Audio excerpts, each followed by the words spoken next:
What is up, everybody? It is AJ, and we are breaking down Bellator 266, Davis versus Romero. These are the full card predictions and the betting tips. Make sure you guys smash the like button. I need at least 150 likes on this full Bellator breakdown. Subscribe to the channel if you guys are new here, and make sure to turn on those post notifications as well. Let's get down to the bottom and start it off with the first fight of the night. Not super pumped about it. Not a fight that I'm touching money-wise at all. I'll give you the pick. It's going to be Jesse Delgado, collegiate wrestling background, 125-pound champion. Joshua Dillon, a bit of a brawler, does have a decent amount of amateur and a little bit of pro experience. We can quickly bring up his record. In amateur mixed martial arts, he had 5 professional bouts, winning his last 3, and he's 1-1 in pro MMA. He's definitely got the fighting experience. How good is Delgado's wrestling? For me, not touching it. Delgado probably expected to win. This should be one of those matchups where he can pull it out. But if you're going to bet this fight, dog or pass it, for sure, I would not put substantial money at a guy who's unproven. This guy doesn't have an Instagram that I was able to find. I couldn't find any footage of him fighting, only wrestling. Minus 389, plus 336. Personally, don't touch the line. If you want to bet something, maybe you bet fight ends inside the distance at minus 210. Personally, wouldn't do it. Highly advise against doing that. Skip this first fight, but Jesse Delgado should get the dub by a decision, but he definitely could get knocked out by the more experienced fighter, Joshua Dillon. Next fight of the night, debuting Edwin de los Santos, has a bit of amateur Muay Thai in the game. John Adams, 0-1-1, but I mean, he's fought both his bouts in Bellator. The last one, he tapped out to strikes. He got TKO'd. With Edwin de los Santos, he's got good Thai boxing, amateur in Muay Thai. He competes in that, so obviously you see him in amateur mixed martial arts. Lots of kicks, confident in the clinch, physically pretty strong. On the other side, Adams is a bit of an awkward striker. Doesn't seem to have a great game anywhere. I feel like he's there to lose here. I mean, he's 100% the opponent. The odds are very obvious of that. And I feel like Edwin de los Santos is probably going to run through John Adams, minus 716, plus 559. Betting-wise, though, there's not really beautiful spots. I will say under 2.5, minus 170, not a terrible play. I think Edwin de los Santos, early second-round knockout here in this matchup over John Adams. It should be pretty one-sided. Let's keep on moving up these Bellator prelims because we got 14 fights to talk about. Eddie Abasolo versus Art Hernandez. Hernandez has got a good amount of experience, 4-5 as a pro. I mean, it's a bad record, but he has 4 straight losses. On the other side, Eddie Abasolo is a very good Muay Thai fighter, professional in Muay Thai, 6-3 record. I believe he was a 4-time champion. I don't know how accurate that 6-3 record is. That's what I found on BoxRec. There's probably more fights that aren't listed. His Thai boxing is pretty solid from what I've seen. How will it transition to mixed martial arts, though? On the other side, Art Hernandez is on a losing streak. Not terrible names on the losing streak. Recent 2 was Luis Kose, Meltzik Bagzadian, and there's some other experienced fighters on there. You can look. It's JJ Ambrose, 31-8, and Mike Bravo, who I believe retired actually after that fight. Art has okay kickboxing, and he's got pretty decent jiu-jitsu. How good is Eddie Abasolo? At 34 years of age, he decided to transition from Muay Thai to professional MMA. I don't believe he's coming here to lose. I feel like he at the very least needs to be competent on the ground, now transitioning into MMA. He's obviously training all the arts. He's going to be very dangerous from the longer ranges with kicks. He's going to be very dangerous in the clinch, especially with knees and elbows. Avoid the takedown. If he stays off of his back, he should win this fight. I think Art Hernandez is far over the hill. How long ago was it since that last fight? It was 1 year and 8 months ago. He got knocked out in the first under a minute, and the fight before that as well. He's getting finished in a lot of bouts. It's Eddie Abasolo, KO TKO in the first round. Now, if you're betting this fight, do you want to bet it straight on Eddie Abasolo? That's at minus 210. I don't think it's a beautiful price tag. Maybe you want to go fight ends inside the distance, minus 130. The value's decent there, under 2.5, minus 115 is good too. I think this fight ends inside of that distance, and I think it's Eddie Abasolo by knockout. Let's keep on moving. Next fight of the night. It is Rhalan Gracie versus Shane Keefe. So Rhalan Gracie has not fought pro since, I believe it was 2007, 13 years ago. Wow, 13 years ago. And then before that, he also lost to Dustin Hazlett. He's now coming back to MMA at 34 years of age. He's done a lot of Brazilian Jiu-Jitsu, very competent with his Jiu-Jitsu, high-level Gracie black belt. Does do a lot of gi competitions, which the transition wouldn't be the same as if he was prioritizing no gi only. Shane Keefe, Sugar Shane, I feel like this is a good setup match for him. He's got a good wrestling background.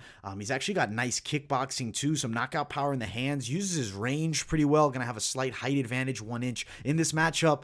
I feel like his kickboxing is actually good for a guy with, more so of the wrestling base. I feel like it's going to be a showcase fight. Unless he gets caught in some weird position, he is going to destroy Rhalan Gracie. Gracie's striking is atrocious. Unfortunately, it is. I was checking out his Instagram, looking through recent training footage. He has some of the worst striking I've seen. He's going to get destroyed here. First round knockout for Shane Keefe. This fight definitely does not go the distance. Prop betting wise, probably that fight doesn't go the distance will be high value. Yeah, not even high value rather, but high odds at minus 245 of favorite status. Under 1.5 plus 115, it would be a riskier play, but it will give you more back. I think for me, it's Shane Keefe destroying Rhalan Gracie. And I think a straight bet on Keefe minus 165 isn't too bad either. He should run over the Gracie fighter. Gracie's only chance is some type of submission. I think Keefe's going to keep it standing. He's got a wrestling background. He's going to beat Gracie here. Gracie will move to 0-3. Now, next fight of the night. If you guys haven't yet smashed the like button, we need at least 180 likes on this full card breakdown. It is Bobby Seronio III versus Erin Hunter. So, both have some amateur experience. You got an unbeaten 4-0 amateur in Bobby Seronio, then 2 losses in a row for Erin Hunter. When was the last time he fought? It was 1 year and 7 months ago. Both guys been off over a year, but with the pandemic and whatnot, especially for amateurs, difficult to find fights. I like the kickboxing skill set of Seronio. Granted, has shown susceptibilities to better grapplers. Should be polished up now, making his pro debut and having a fair amount of time off. On the other side, Erin Hunter, southpaw, decent takedowns and good jiu-jitsu, pretty slick off of the ground. For me, it's got to be Seronio as the winner here. Probably KO, TKO, maybe a decision though. We'll see how he transitions to the pro ranks. 3 out of his 4 wins are decision. I think he could definitely possibly get a decision, but I do feel like there's a chance he could get a finish in his debut here. That's what he would want, to beat Hunter by KO. But trickier fight. It's debuting guys. I mean, this is not something that you want to bet. This is lower level than you will see on some of the LFA undercards. So just keep that in mind, guys. If I have to throw something at you, it's going to be Bobby Seronio winning the fight. Maybe Hunter, prop bet, submission, but I don't believe it's available. We only have the inside the distance or not. Fight ends inside the distance plus 120. Personally, not touching the line here. I won't advise you guys to do either. Seronio minus 600. Pass on him. Too unproven, but he is a tough Hawaiian kid, and I look forward to seeing the fight. But betting-wise, I'm not touching it. Seronio wins the fight. Next one. It is Socrates Hernandez versus Pedro Juarez. This is essentially debut city. We have so many debuting guys.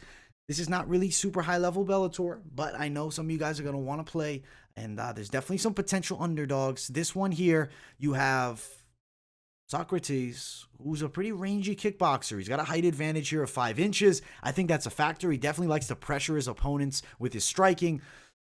Juarez is a bit sloppy. He'll look to get inside, potentially clinch up, look for takedowns, but he's dealing with a guy that's a lot taller, leverage advantage, definitely for Socrates. I think he wins the fight. Socrates Hernandez, upset, underdog, bet would be the dog play if you want to bet this fight. Value of that underdog, Socrates Hernandez, sitting at plus 180 to minus 205. I got to go Socrates to win the fight, but not touching it really with much minimalist bets on these low-level Bellator fights, especially debuting MMA fighters. It's just a losing strategy to bet them. Fight goes the distance, minus 130. It definitely could, but not something I'd be confident on enough to bet it. I like Socrates, though, underdog to win the bout. Let's keep on moving up this card. I want to get to these exciting main fights, but let's get to the next one. Abraham Vaesau versus Albert Gonzales. Gonzales had such a bad leg break that he's coming back from. I mean, he was able to win his last fight after sustaining like a similar to Anderson Silva, Chris Weidman style shin injury. On the other side, Abraham Vaesau, he has a pretty impressive knockout comeback. He fights out of the southpaw stance and does have some power. Dangerous uppercut. That's where you got a highlight reel knockout in comeback win in Bellator. Physically, very strong, and I would say he's pretty confident with his grappling. On the other side, though, got a really long, tricky striker. Gonna be orthodox versus southpaw. How will that affect Albert Gonzales? I feel like he should be okay in this matchup. I feel like the pressure striking style, especially with good range management, he should be able to pick apart Abraham here.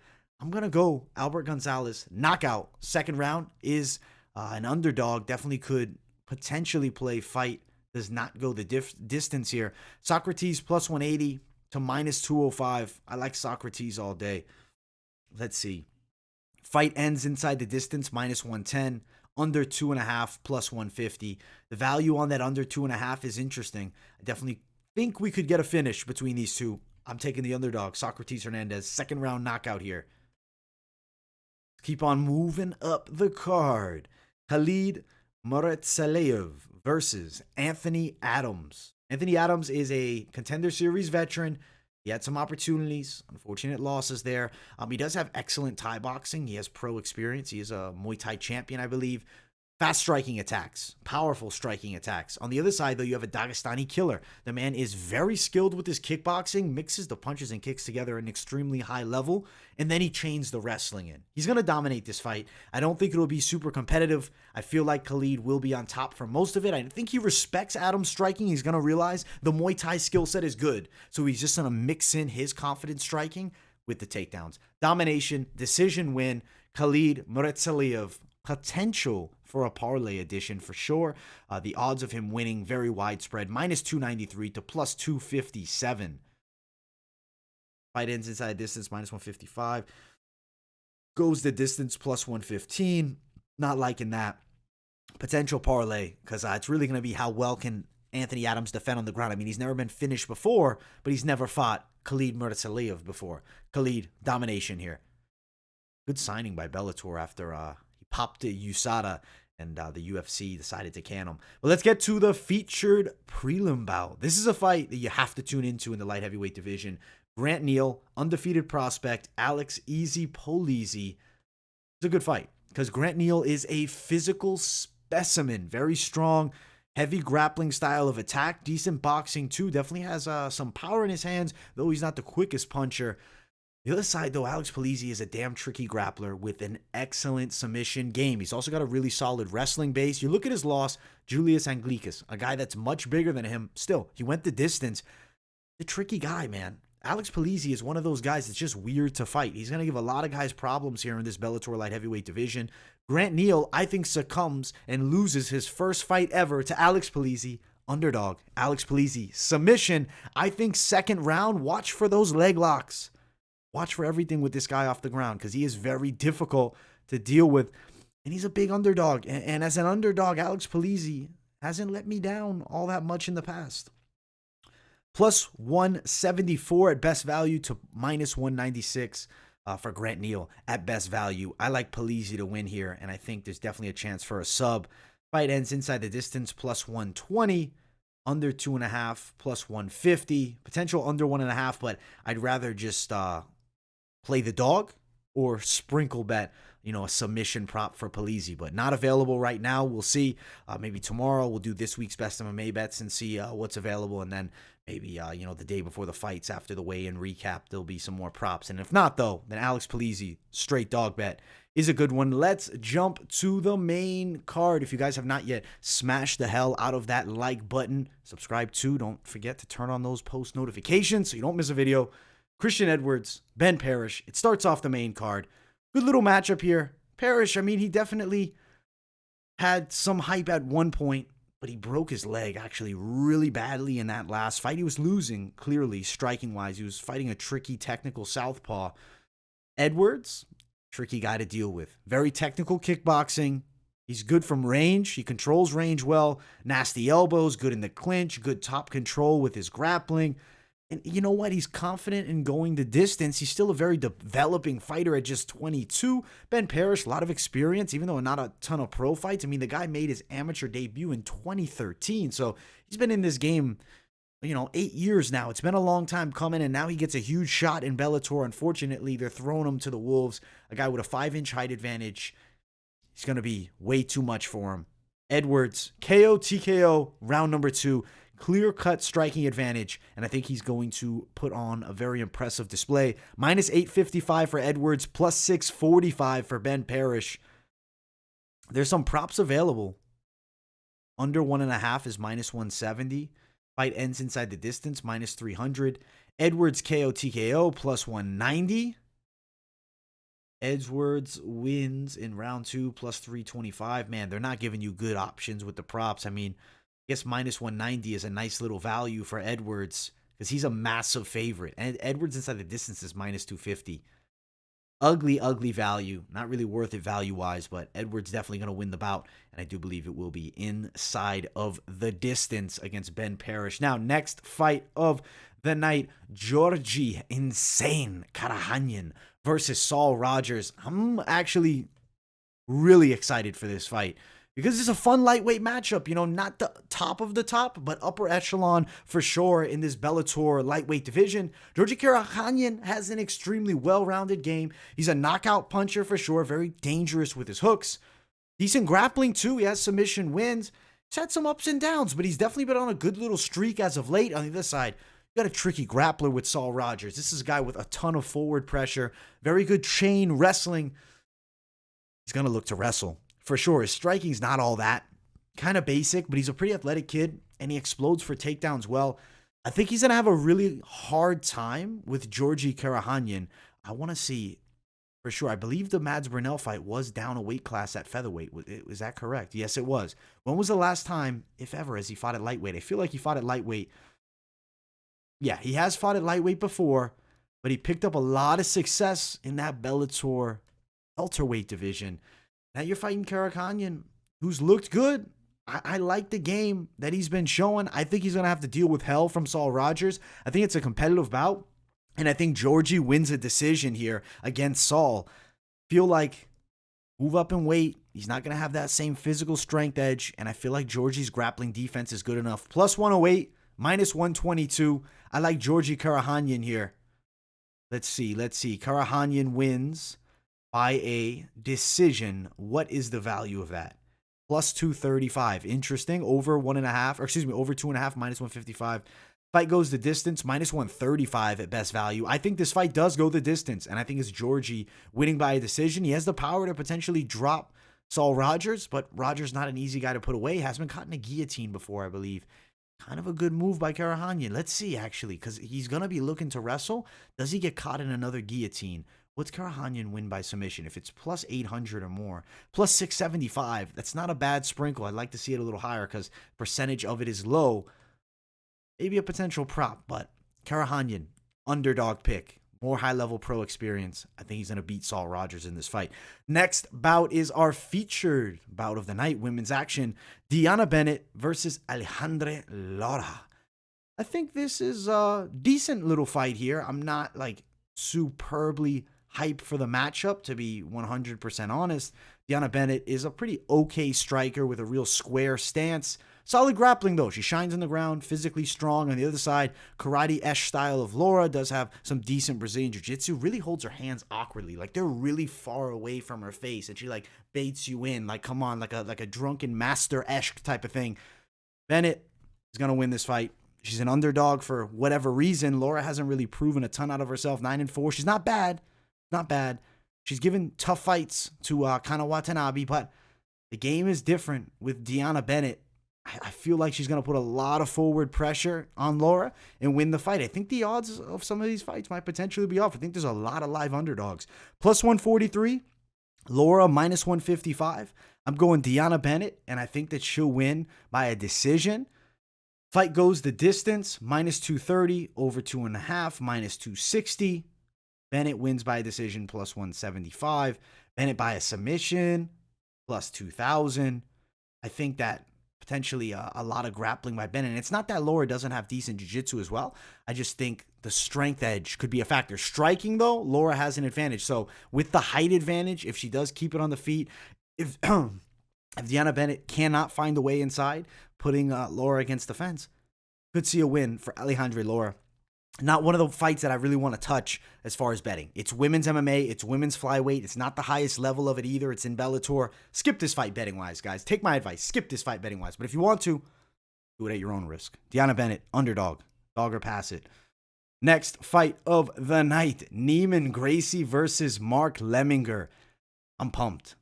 Gracie is pretty patient with his striking, obviously, because he's more so of a grappler. I mean, that's his game. He's a Gracie. He's today's best Gracie representative, I would say. I mean, at least one of the best. He's definitely in the top two. I guess Krong Gracie is another decent representative. Excellent jiu-jitsu. He's also very skilled in the clinch with his trips and takedowns. And when he's on the ground, the transitions are extraordinarily fast. The other side, Mark Lemminger, decent striking. His boxing's pretty solid. Keeps his hands pretty tight. Does enter the pocket well with hooks. Square stance for sure, which helps with wrestling and takedown defense. Granted, leaves him to a few openings. Not this matchup, though. Gracie doesn't have the striking skill set. He has the grappling skill set. Yes, there's good wrestling by Lemminger, but Neiman Gracie's a different level. He'll get Lemminger down, and he will submit him. Won't be surprised if it's a heel hook. Second round submission by Neiman Gracie in showcase display here. Minus 264, Gracie. Lemminger plus 236. Let's see. Gracie wins inside the distance, minus 110. Gracie wins by submission, plus 150. Gracie submission, plus 150. That's the bet. That's the play. He's a fairly strong favorite if you're going to play him straight at minus 264. I like the submission prop. And he'll win here against Mark Lemminger. Next fight of the night, Yoel Romero and Phil Davis. This is actually the main event. So if you guys haven't, smash the hell out of the like button, subscribe, turn on those post notifications too so you don't miss a video. Yoel Romero, Phil Davis. Wow, I am so excited to see Yoel transition to the Bellator light heavyweight division. The opportunities in Bellator are endless for him. Win or lose, there's big fights coming. He could drop to middleweight and fight for the title off of a loss, and he'd be on a 4-fight losing streak, but it's Yoel Romero. Phil Davis is not an easy fight. With Davis, you get an excellent wrestler with much improved striking. Very durable guy, has always been durable. Good forward pressure, decent boxing and straight punches, a little bit awkward. Really nice teeps, though. And as I said, his movement is fantastic. His takedown timing is great, but Yoel Romero is an excellent wrestler. I don't think that you're going to see Davis controlling Yoel Romero on the ground. Romero, southpaw, athletic specimen. He's 44. He doesn't look 44. He doesn't move like he's 44. Nothing that he does is like a 44-year-old. He hasn't fought in a while, though. Was it 2 years since his last fight? Year and 5 months. And that was the loss to Israel Adesanya. Boring fight. Yoel Romero has excellent movement. Very fast, in and out of range. He cracked Adesanya with a big overhand. His overhands are super dangerous. He has this special gift of just exploding like no other fighter. Yoel Romero is super special in his explosiveness, in his movement, in his fighting skill set overall. Just sometimes he doesn't let it go. He takes too much time. He has a harder time with like guys that are really good fighting from range. Not this fight. Phil Davis and him will have, I think, a pretty competitive matchup. I think Yoel Romero will have his fair share of clean strikes, but I do think it's a very technical battle. I think you're going to see more significant strikes by Romero by a fair margin.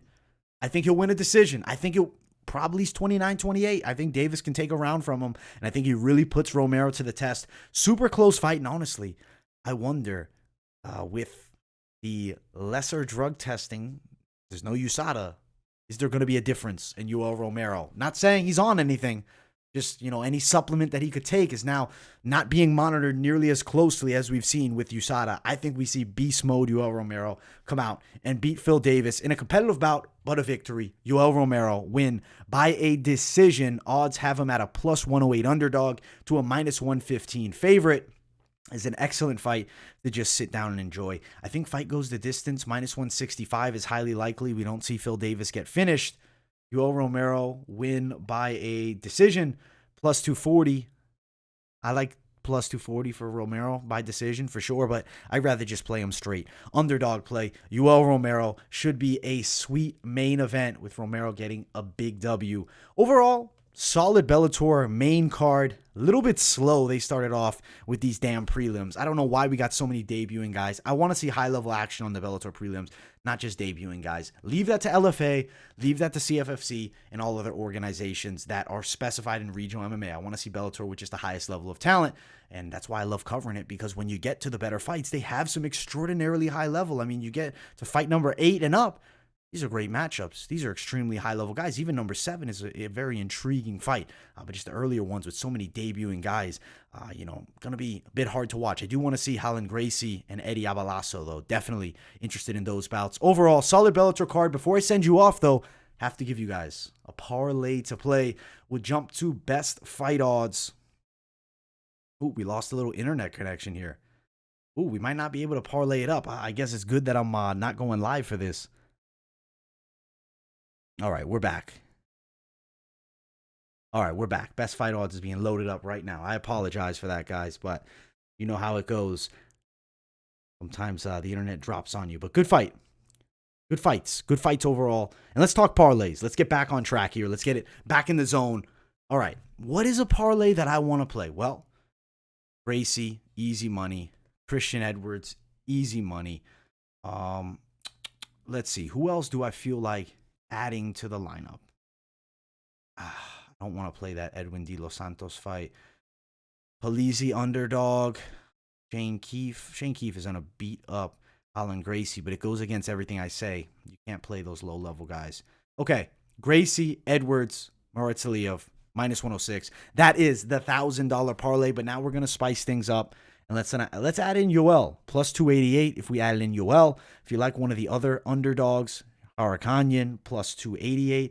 Maybe you like Yoel and Karakhanyan. Maybe you want to not even play with some of these other guys. I don't know. It depends what confidence you guys have in some of my picks. I have some confidence that this would be a money parlay. And if I really am going nuts, I'll add Polozzi in for $19.95. This would be a real Hail Mary sprinkle. Definitely some money to be made. We'll go deeper with this week's best MMA bets, which will be dropping tomorrow. We'll talk about the UFC and Bellator's betting fully and in depth. Much love to all my people tuning into the show. Smash the hell out of the like button. We need at least 150 likes. Subscribe. If you're new to the channel, subscribe. Turn on those post notifications. Don't miss a video. Support the channel. I appreciate everybody. Much love to all my people. That is it for me. Have a great night, guys. And I will see you all in the next video.